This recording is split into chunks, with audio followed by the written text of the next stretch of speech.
अमीर बाप की बेटी सृष्टि पर उसकी माँ जान छिड़कती। मेरी बेटी कितनी प्यारी है, भगवान सबको सृष्टि जैसी बेटी दे। सृष्टि धीरे धीरे बड़ी होती है। एक दिन सृष्टि की सहेली कहती है, तू दिखने में कितनी अजीब सी है, लेकिन मैं जानती हूँ हम सब में सबसे अच्छी शादी तो तेरी ही होगी। तेरे पापा अमीर जो हैं। और बता नहीं सकते यार, दहेज तो हर कोई देता है, ये क्या ज्यादा ले जाएगी अपने पति के लिए? अरे बड़े शहर में कोठी है इसके पापा की।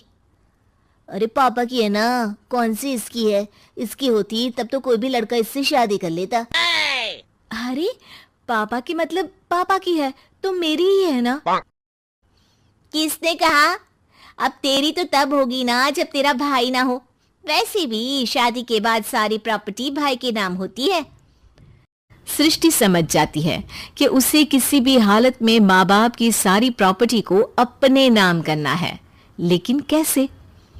एक दिन सृष्टि का भाई शीनू कहता है, बहन क्या कर रही है? तुझसे एक बात करनी है। अरे हाँ हाँ करना, मैं तो तेरी बहन हूँ।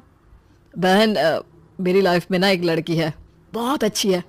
मैं सोच रहा हूँ माँ और पापा से बात करूँ शादी के लिए।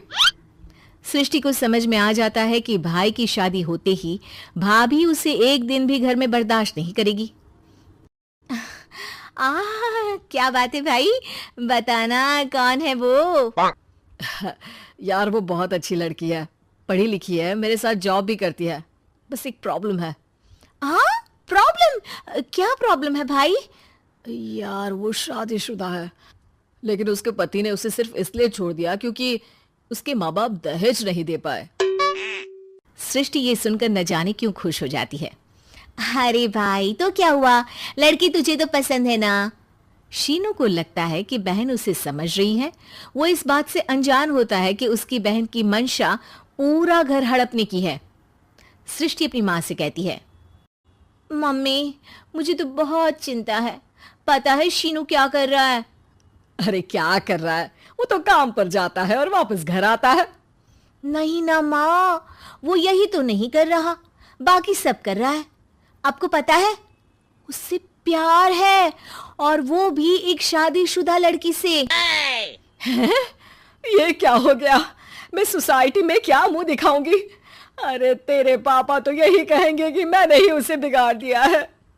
माँ देखो, मेरी बात मानो, पापा पर भी विश्वास करने की जरूरत नहीं है।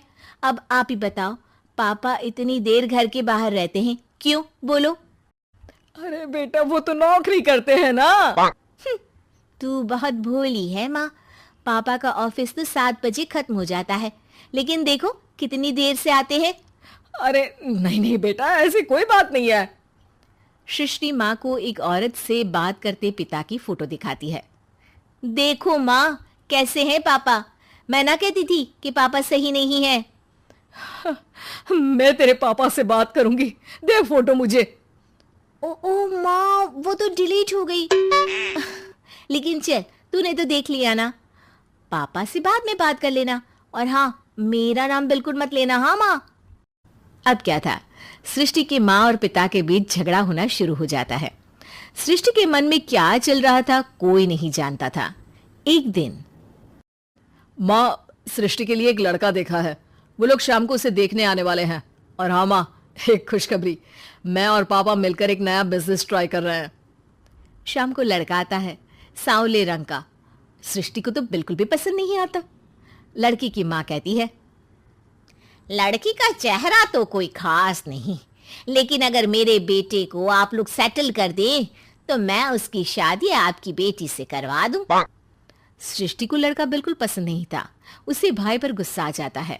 लड़के वालों के जाने के बाद कहती है, माँ देखा शीनू मेरे लिए कैसा लड़का लेकर आया, न दिखाने लायक न सुनने लायक, सेटल भी नहीं, वो भी हम करे। अरे माँ मैं जानती हूँ ये मेरी शादी किसी भी घर में क्यों करवाना चाहता है। अरे कैसी बात कर रही है बहन, तूने तो देखा ना, लड़के को मैंने ही मना कर दिया तुझसे शादी के लिए। जिसने लड़का बताया था उसने उसकी बहुत तारीफ की थी।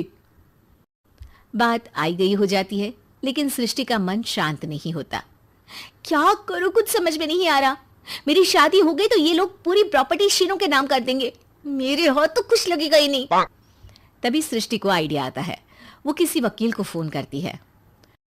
जी देखिए, अगर आपके मम्मी पापा का तलाक हो जाता है तो आपके पिता की आधी प्रॉपर्टी आपकी माँ के नाम हो जाएगी, फिर उसे वो किसी को भी दे सकती है। सृष्टि अब माँ को बेटे के खिलाफ भरती है। माँ, शीनू पर नजर रखा करो, वो जिस लड़की के प्यार में है ना वो शादीशुदा है। यहाँ आएगी, सारा पैसा रुपया जमीन जायदाद सब हड़प लेगी। पापा का भी हाल तुमसे छुपा नहीं है। ऐसा ना हो कि मैं और आप एक दिन सड़क पर भीख मांगे। हे भगवान, मैं तो जीते जी मर जाऊंगी अगर ऐसा हो गया तो। ऐसा हो गया नहीं माँ, ऐसा ही होगा। अभी समय है, आगे का सोच लो। मैं तो कहती हूँ पापा से आधी प्रॉपर्टी लेकर अलग हो जाओ। पापा की आधी प्रॉपर्टी भी हम लोगों को अगर मिल जाती है ना तो अगले 7 जन्म सफल समझो।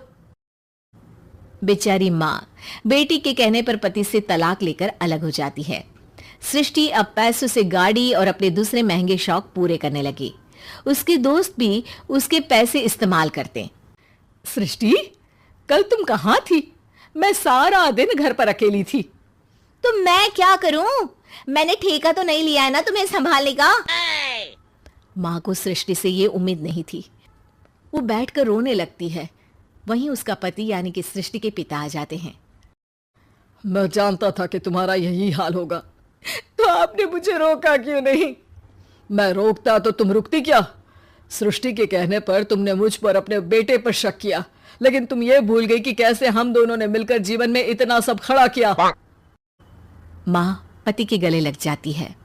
मुझे माफ कर दीजिए, मैंने आपकी कमाई का एक बड़ा हिस्सा गवा दिया। कोई बात नहीं, तुम साथ हो तो मैं ऐसी 7 प्रॉपर्टी खड़ी कर दूंगा।